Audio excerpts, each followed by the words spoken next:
The Connector Development Kit allows you to quickly create and test a connector for IBM App Connect.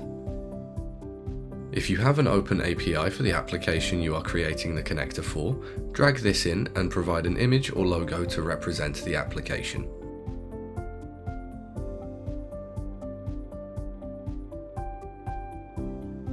If you don't have an open API, you may configure the endpoint and its properties manually.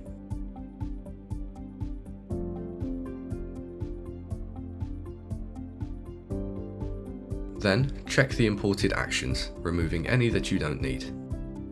Group them by object type and tweak the request and response properties.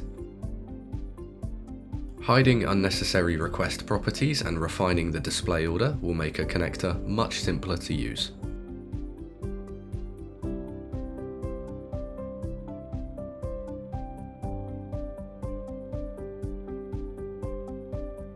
Check the connection properties and schema are as you expect.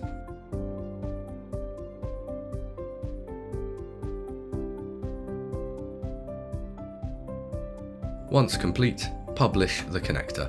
It will then be reviewed by IBM before being made available on IBM Automation Explorer.